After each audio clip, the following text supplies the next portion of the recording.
is up, guys? Evergreen Fly Guy again here. This is for the second video I was doing for tonight. This is going to be the elk hair Caddis. I've heard it said both ways. It's a fairly basic fly. I have pretty much everything here for it. Instead of elk hair, I am using deer hair, or deer body, or deer tail. I'm not sure which one to use yet. As far as I can tell, it doesn't seem to make much of a difference. So let me show you what we're going to be using, and then we'll get into it. So right here I got some brown thread. We're going to use brown thread. I got some size 14 lightning strike dry fly hooks. And let me go ahead and explain this concoction I have going on right here. My vise does not like small hooks. So I think it probably is like right at size 14 is like where it stops like holding them. So I put a little brass wire balled up in there to brace it. And it works just fine. Can't move it now. We're going to be using a little brown Hackle strip. Let me find the dubbing I chose to use. I'm sorry, I got stuff everywhere right now. This is why I don't normally do two of these in a row. Alright, here it is. Some rusty brown SST dubbing. This came as some of the post fly stuff, but it's really nice because it's kind of like a flashy rusty brown, which I like. And then we have our deer tail, some standard copper wire, and that's it, man. That's pretty much it. Here is the one I just tied a second ago. Not bad at all. And here is a variety of a commercial one, not a commercial one to a T, but you can see they kind of have like a plastic hardened body on there with some dubbing on the underside, a little bit of a tail, actually. So they've skipped the hackle and just done that solid body with a tail, and then there's that elk hair head. So let me go ahead and get everything set up, and we'll do one more fly. Alright guys, I already got the hook up there as you saw earlier. I'm just setting up my lights here. Alright, that looks good. So first things first, thing you do to almost every fly, we're going to put a little thread on our hook. And leave a little bit of a gap up here at the top, maybe about 2 or 3 eye lengths of a gap. Then you can take that thread basically all the way down to the bend of the hook. I'm going to park myself about midway here. Get off that excess. Alright, easy second step. Time for a little bit of that dubbing. So take a pretty good amount. You want to keep it thin on there. And roll that on your string, however you like to get your dubbing on there. I just take it 3 fingers, rub it real good and tight on there, stretch it apart, rub it in a little bit more. I'm going to get it real tight because this is a small hook, so we'll keep it nice and tight.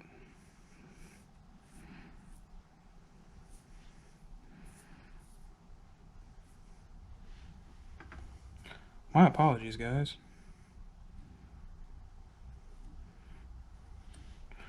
Alright, so first thing we're doing is we're going to take a little bit of our copper wire here. I'm just going to get about 4 or 5 inches out. I said 4 or 5, but I'm pretty sure this is probably more like 8 inches. And I'm gonna put it under here, and I'm gonna grab it from the bottom. Actually, tie it in like that, and I'm gonna take it all the way back, trying to do my best to keep it on the underside. If you don't keep it on the underside, I don't think it's going to kill you too much, but you're going to run out of room later on, so it's better to keep it on the underside.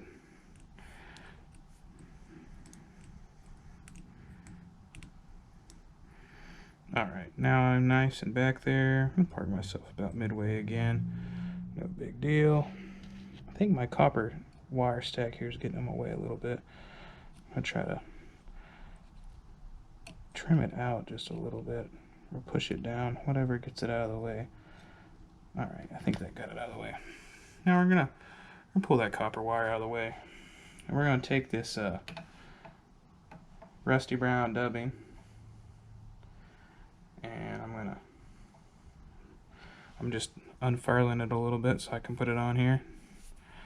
And I just use 3 fingers, and we're going to want it tight. Very, very tight.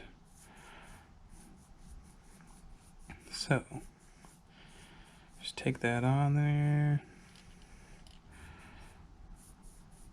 I like to put it on there and pull it apart from it a little bit, then roll that, then pull it, then roll it and pull it. I probably have more than I need, which is fine. Alright, so now I'm going to take this excess that I have and try to push it out. We're going to start. I want to make sure you guys can still see the fly first. I'll just move my camera.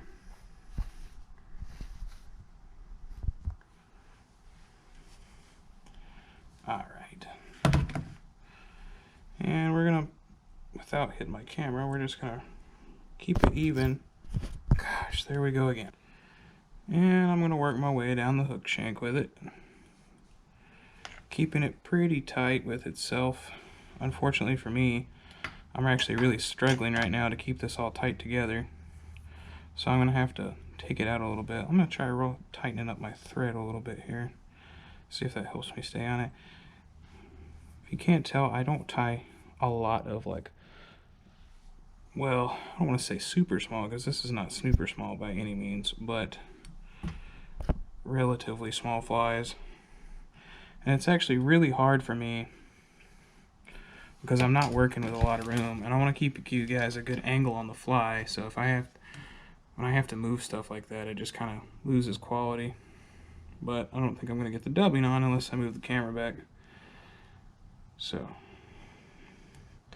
and the annoying thing about this is you often get that hook tripped up in the dubbing.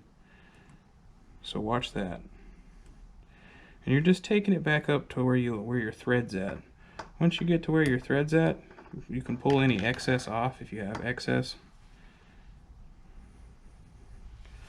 I can space this out around it, that's okay.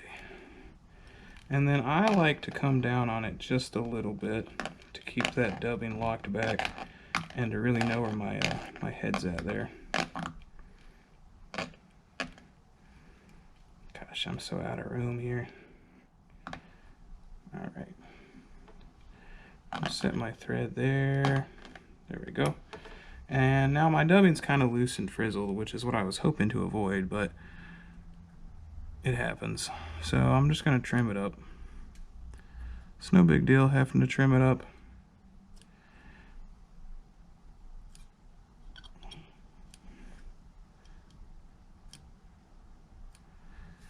Gosh, okay. Alright, now we're going to go to our hackle here. So I'm gonna rip off a few pieces just to get a little bit of a stem right here on the end, and you'll see why I want to get a stem here in just a second. Alright, so I got that little stem piece. I'm going to take it up here, and I'm going to jump and I'm going to grab it, and I'm going to leave a stem piece out. You don't want to cover the stem piece, because if you do, your little hackle does not spin up like that. It spins down into itself, and you don't get the same look. Also, it helps to kind of flare it out as you're turning. That way it's really nice and standing up tall like that. And you're just working your way down the dubbing to where your copper wire is at. Now, I would recommend, if you have hackle pliers or grippers, whatever they're called, nearby, grab some and use it to help grip this, because it is a little slick, and I'm sure it would help out in the long run. But right now, I don't have it near, so this is what we're going to do. Alright, now that I got it to the back, I'm going to take my copper wire, if I can get a hold of it. Oh, it's going everywhere on me. And I'm going to use it to basically, what you would use your thread for normally, and cut it off down here. And then I'm going to just begin to wrap this copper wire through. And there's really no way of not hitting these hackle stems. So don't think about it too much, just twist it up. You're not even really gonna notice. Couldn't even notice on the last one, so all good there. Don't make a big deal about it. I'm just using that to organize that dubbing a little bit extra. Then I'm gonna come right back out here for a turn. And I'm gonna cut the copper off with some string. Alright, now you can helicopter that off. I got a pair of old scissors, so it's easier just for me to cut it off. I'm sure you could bite it off if you wanted to. Then I'm gonna cut my hackle off. And ta-da, that takes care of that. Don't be alarmed by this, that's just a part of that buffer I'm in there, using that to hold. Now at this point, if you had elk hair, I would suggest using elk hair. I don't have elk hair, but I have white and brown bucktail. And I noticed as I was looking at the commercial one and in the video, it tends to have like, here it is. So it has some black, this is kind of a brown with black tip at the end. I don't have anything like that, but I'm just going to cut a section of brown, because the last section I did was white, and the white looks fine. But we'll do brown, just for this sake. So I got a little stack of brown here, and then, just as you'd always do with deer hair, just kind of pull on this right here, and get all those little loose pieces out. Then I'm going to grab my stacker, take it over here to my stacker, and I'm going to stick it in here and stack it up a little more, get a little more organized.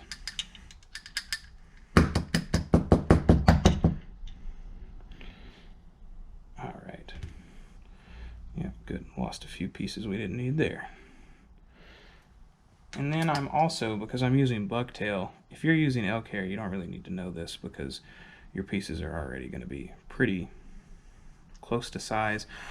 Because this is long deer tail, I just trim the top of the excess off there. So I just get that to size a little better. Then you can take it out, do it how you want it. Now I'm going to measure this just to that hook, just to the hook bend where the point starts. So still got some stragglers, there we go. Then I'm going to take and I'm going to cut, and I'm going to try to keep this as a very straight cut. That excess off. Now I'm left with just a little piece like this, and I'm going to measure it up how I want it. This is a little difficult right here to try to grab hold of it, but once you do, try to get about 2 around, and then give it that good pull so your little excess sprouts up just like that. And then you can tighten it in good.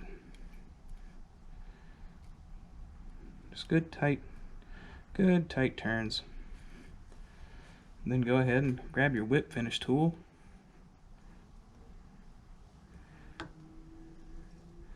Line that up there and give it some good whip finishes. I think that was about 5. I usually do 4 to 5 on just about everything. Now we'll take a little bit of my head cement here.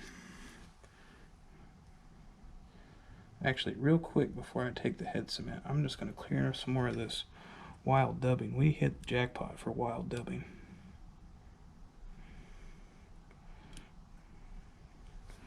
I didn't even get any hackle in that. Good for me. Forgot we had hackle there. I could have just ruined our entire fly, but luck saved me, I guess. Alright, a little bit, just a little bit up here at the thread. You don't want to get too much in there. This would definitely be a thing where UV glue would probably be a little bit better. But there you have it. That is our elk hair Caddis, even though this is technically deer hair. There's not much of a difference to it. This is another one on my, I'm going to make a separate playlist. Well, not my list, but so Field and Stream has a list of the 25 best flies for like the all-time best ones, I guess you could say. I'm out of tongue twister for the exact way they have it called. But like I said, I have a few videos already of the list, so we'll compile all those. Alright guys, that's been the elk hair Caddis again, except for it's tied with a little bucktail. But can't tell a difference. So we have our one we just tied there with that brown on the back. That looks pretty nice. And of course we have the one I tied earlier. And then, well, oh, here it is. Gotta grab it. The commercial one. So if you can tell, we're not far off. Not far off at all. I'm sure the elk hair would have made a little bit more of a prominent head with those small fibers, but that's okay. You guys get the gist of it. So thanks for watching. Hope you enjoyed. Like, subscribe, check me out on Instagram. Go catch some fish, guys.